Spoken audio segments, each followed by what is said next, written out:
wabarakatuh. Innal hamdalillah nasta'inu wa nastaghfiruh wa na'udzu billahi min syururi anfusina wa min sayyiati a'malina. May yahdihillahu fala mudhillalah wa may yudlil fala hadiyalah. Asyhadu an la ilaha illallah wa asyhadu anna Muhammadan abduhu wa rasuluh. Allahumma salli ala Muhammad wa ala ali Muhammad. Qala ta'ala a'udzu billahi minasy syaithanir rajim. Bismillahirrahmanirrahim. Innama ya'muru masajidallah man amana billahi wal yaumil akhir wa aqamas salata wa ataz zakata wa lam yakhsha illallah wa asa ulaika ay yakunu minal muhtadin. Bapak Ibu jamaah salat subuh Masjid Raya yang dimuliakan oleh Allah, marilah kita untuk senantiasa bersyukur kepada Allah Subhanahu wa taala atas segala kebermelimpahan rahmat, nikmat dan karunia-Nya kepada kita, sehingga kita sampai detik ini, saat ini masih diberikan nafas kehidupan. Tentunya adalah dalam rangka sebagai hamba Allah, yaitu untuk melaksanakan, untuk beribadah kepada Allah Subhanahu wa taala. Salawat dan salam senantiasa tercurah untuk Nabi kita, Nabi Muhammad sallallahu alaihi wasallam. Bapak Ibu jamaah yang dimuliakan oleh Allah, pada Jumat yang lalu kita sudah menyampaikan episode yang pertama yang berkaitan dengan problematika perempuan ke masjid. Yang pertama dalilnya, nasnya adalah Al-Quran surat At-Taubah ayat 18, bahwa kata Allah, sesungguhnya orang-orang yang memakmurkan, meramaikan, mengembirakan rumah Allah hanyalah orang-orang yang beriman kepada Allah, orang-orang yang beriman kepada hari akhir, orang-orang yang menunaikan, menegakkan salat di dalamnya, orang-orang yang mengeluarkan zakat, dan mereka itu tidak takut kecuali hanya kepada Allah saja. Fa'asa ula ayyakunu minal muhtadin. Mereka itulah dengan berharap, dengan menegakkan, yang pertama beriman, yang kedua menegakkan salat, mengeluarkan zakat, mudah-mudahan mereka mendapat hidayah dari Allah Subhanahu wa taala. Yang kedua Bapak Ibu, perintah kita melaksanakan, memakmurkan masjid itu adalah kita disuruh untuk berjamaah. Warka'u ma'ar raki'in. Hendaklah engkau sujud bersama orang-orang yang ruku. Jangan sholat sendirian, jangan beramal sendirian, apalagi di masjid. Kalau tidak sholat dewean di rumah be. Ada juga kawan memang sholatnya di masjid tapi dewean. Apalagi ada juga yang masbuk berkepanjangan. Ya, satu masih juga masbuk. Berarti itu disengaja unsurnya. Marilah Bapak Ibu, selagi kita masih diberikan nafas kehidupan oleh Allah, berusaha lebih baik. Lebih baik, bukan lebih buruk, bukan lebih tak bagus. Mari kita berusaha, kita menjalankan ibadah wajib, ibadah fardu, berhadapan dengan Allah Subhanahu wa taala, berusaha dilakukan berjamaah di masjid. Dan juga dikatakan di dalam hadis salatul jamaah, kata Nabi bahwa salat berjamaah itu lebih utama, lebih dari yang lainnya. Yaitu kata Rasulullah 27 kali dibandingkan dengan salat sendirian. Ini mungkin barangkali Bapak Ibu kita berada di negara kita hanya mendapat kalau sholat berjamaah hanya imbalan 27 kali. Kalau kita sholat di Masjidil Haram sekali sholat 100.000 kali. Sekali sholat, apalagi berjamaah kali 27. Bahkan pada bulan Ramadan ini Allah lipatkan 700 kali lipat. Inilah mungkin barangkali incaran kita Bapak Ibu ngaku sholat di masjid, ya 27 kali dibandingkan dengan sholat dewean. Alangkah meruginya sholat dewean, apalagi itu sholat wajib, hanya dapat sekali, dapat sikok. Maka kita berusaha Bapak Ibu, setiap sholat wajib kita berusaha lakukanlah dengan berjamaah, ya lakukanlah berjamaah, lakukanlah tepat waktu, dan berusaha juga lakukan bersama-sama. Yang berikutnya Bapak Ibu, kata Rasulullah SAW memberikan motivasi kepada kita, siapa yang senang berangkat pergi di waktu pagi maupun di waktu asar ke masjid, Allah sediakan baginya tempatnya adalah di surga. Makanya tidak banyak orang yang lengket hatinya dengan masjid.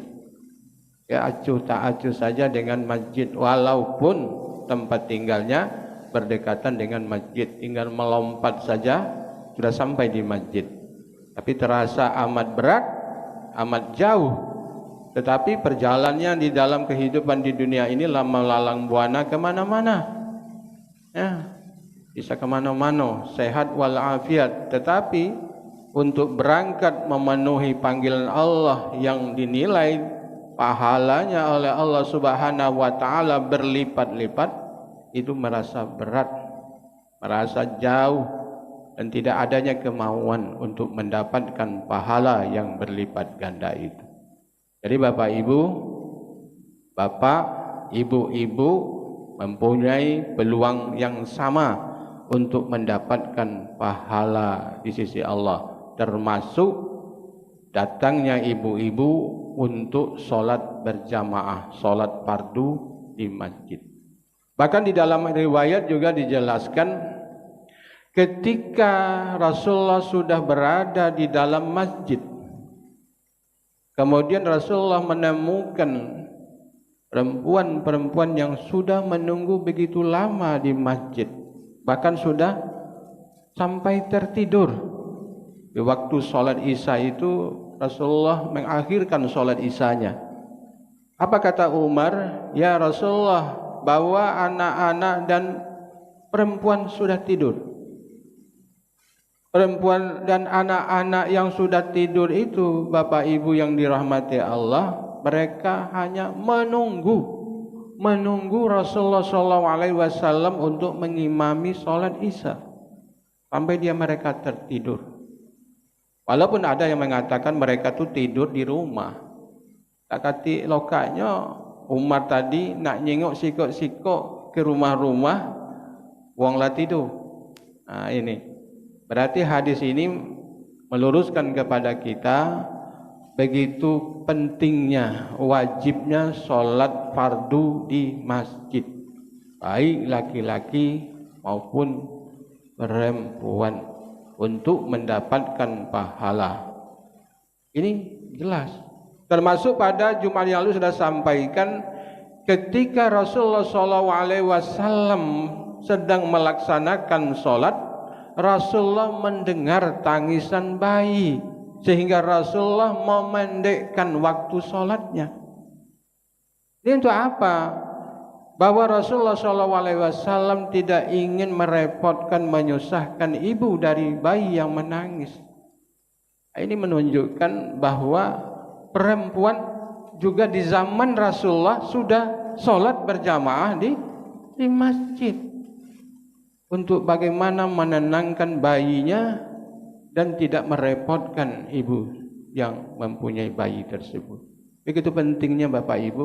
Berarti dia membawa bayinya ke masjid hanya untuk menunaikan sholat fardu. Kemudian juga dijelaskan Bapak Ibu yang dirahmati Allah.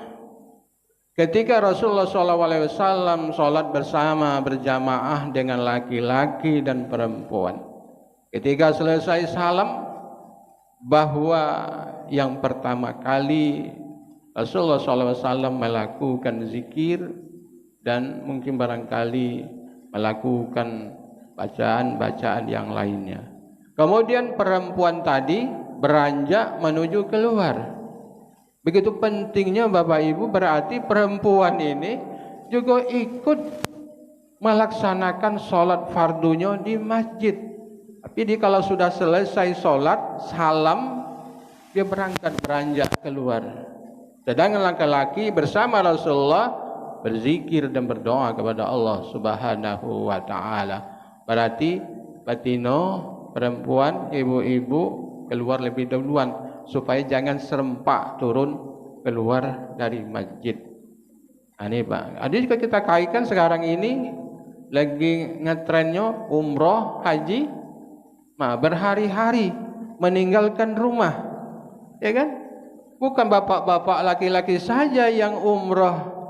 Ibu-ibu juga lebih banyak ketimbang bapak-bapak yang melaksanakan umrah.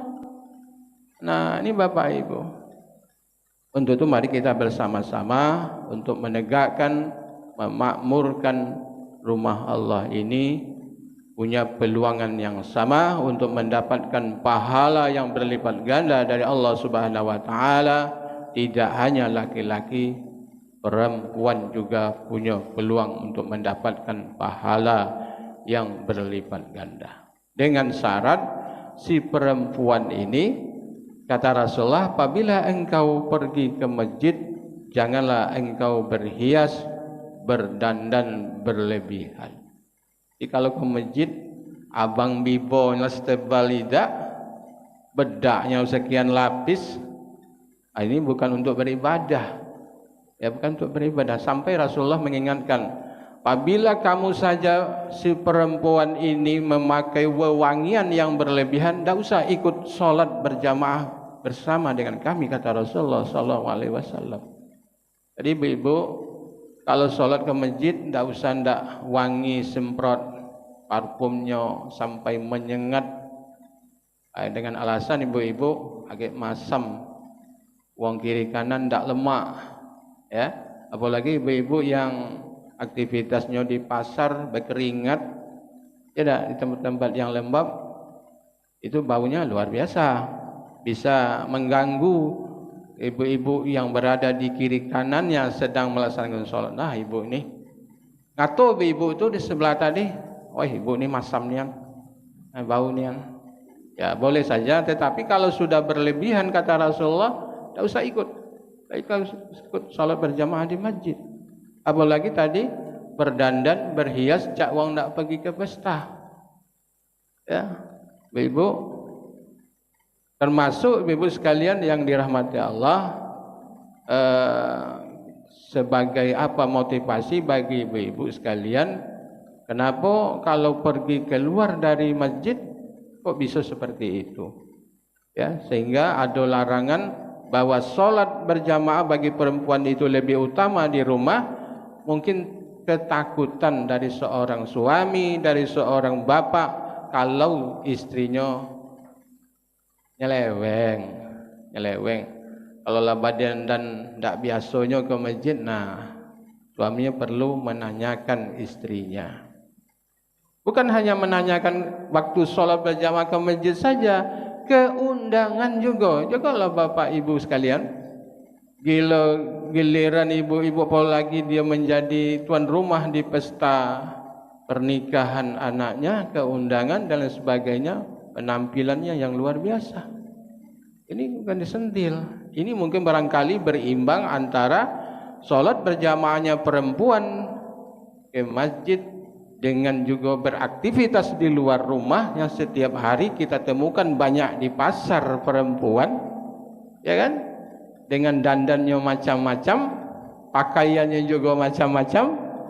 Nah, kita sebagai seorang suami ya menegur istri kita, mengingatkan istri kita, layakkah pakaian itu, dandanan itu dilakukan apabila keluar dari rumah.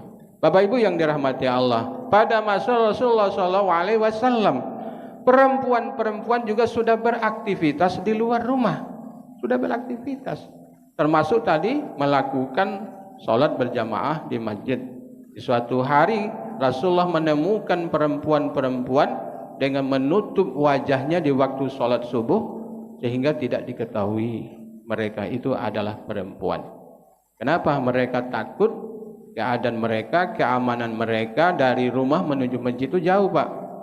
Bahkan ibu-ibu sekalian yang dirahmati Allah, ada salah seorang wanita bertanya kepada Rasulullah SAW, "Ya Rasulullah, rumah kami menuju masjid itu apabila hari hujan itu licin, terjal, sehingga kami agak susah untuk sampai ke masjid."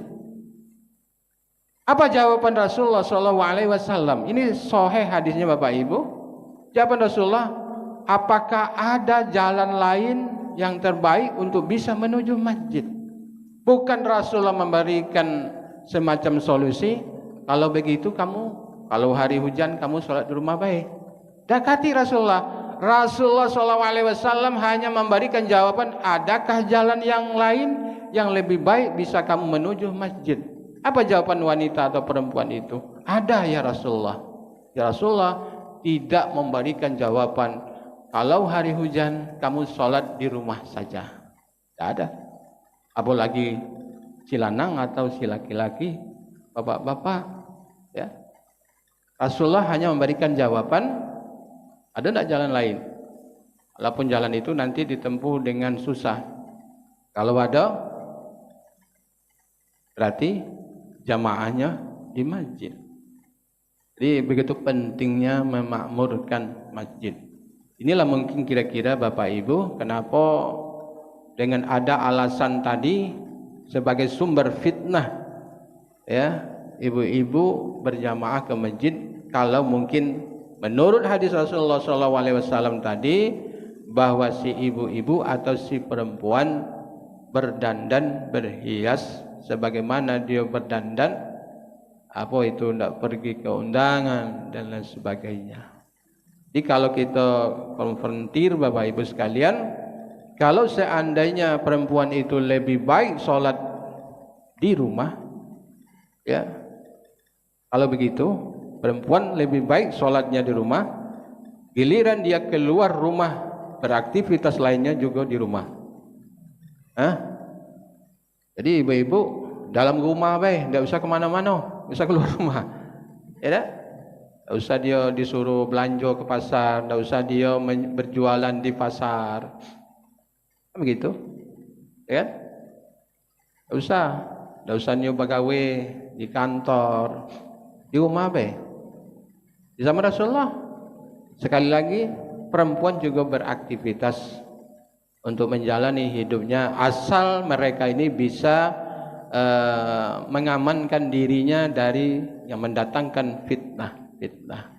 Kalau zaman ini, zaman digital ini, macam-macam orang yang kita lihat penampilannya keluar dari rumah si perempuan. Nah ini, apakah bapak sekalian, suami-suami rela membiarkan istri-istrinya keluar rumah yang berdandan yang menor, yang luar biasa, seolah-olah suaminya suka dan senang, ya kan? Apalagi berdandan tidak keundangan tadi, masya Allah, nauzubillah lah Pak ya, nauzubillah, dandannya luar biasa. Kalau ibu-ibu kalau berdandan 30 menit, suruhlah duluan dia berdandan, lama. Tapi kalau bapak masang kancing baju sambil berjalan masih baca. Tidak. Jadi kalau ibu-ibu, baca-baca sejam, apalagi tidak berhias ke salon dulu, tidak mau.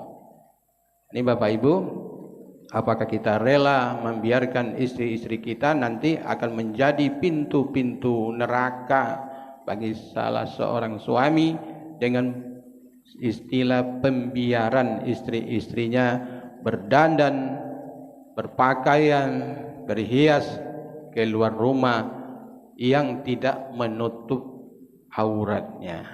Nah, ini Bapak Ibu, ya, sebagai seorang perempuan yang jadi contoh itu pastilah bapaknya, ibunya, suaminya, istrinya, apalagi anak-anak perempuannya.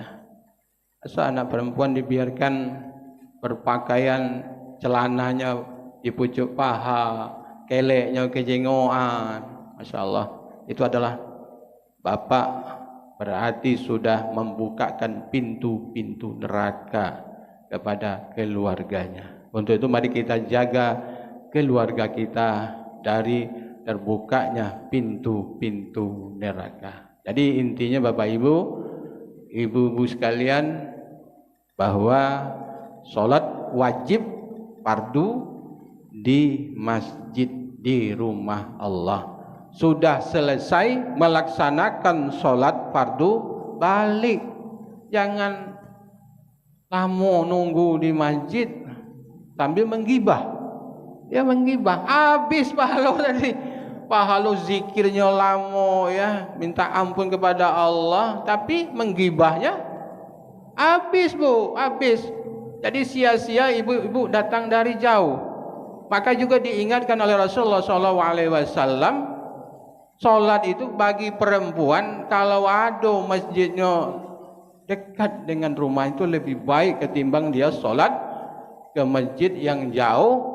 Tetapi dia tadi ini ada yang dikendaki, yang diinginan di dalam hatinya, bukan nak nyari melaksanakan menuntaskan sholat fardu, tetapi ada udang di balik bakwan. Aku sholat ke situ nian. Saya perhatikan ibu-ibu ya, rumahnya begitu jauh, tapi sholat subuhnya di masjid sini, masjid situ kan. Apa kendak? Pahalanya sama baik 27 kali. Tak kata 30 kali, apalagi 50 kali. Ya enggak ada, pahalanya sama. Malah habis pahalanya kalau tidak bisa menjaga diri, tidak bisa menjaga mata, tidak bisa menjaga mulut, ya, tidak bisa menjaga tubuh kita dari hal-hal yang membuat menghilangkan pahala-pahala kita. Ibu-ibu, kalau kita bisa menjaga diri, ya, menahan diri, ngontrol diri, insya Allah kita akan mendapatkan ganjaran pahala dari Allah Subhanahu wa Ta'ala. Jadi tidak ada lagi istilah ibu-ibu sholat fardunya di rumah baik lebih utama. Jadi mudah-mudahan ibu-ibu, mari kita makmurkan rumah Allah, terutama rumah Allah yang ada di dekat kita. Akan kita lihat, apalagi subuh, ada imam, ada makmum sikok, kan kasihan. Masjidnya lah bagus, ya besar pula, isinya cuma ada segelintir manusia. Tetapi kata Allah, siapa yang beriman kepada Allah hari yang akhir, pasti dia akan mendapatkan surga Allah. Baik di waktu pagi, di waktu petang, dia untuk berangkat untuk mendapatkan surganya Allah Subhanahu wa Ta'ala. Mau tak kita mendapatkan surga Allah? Pasti kita mau. Tetapi tinggal lagi kemauan kita untuk mendatangi rumah Allah dalam rangka menuntaskan perintah-perintah Allah yang harus kita laksanakan. Makasih. Assalamualaikum warahmatullahi wabarakatuh.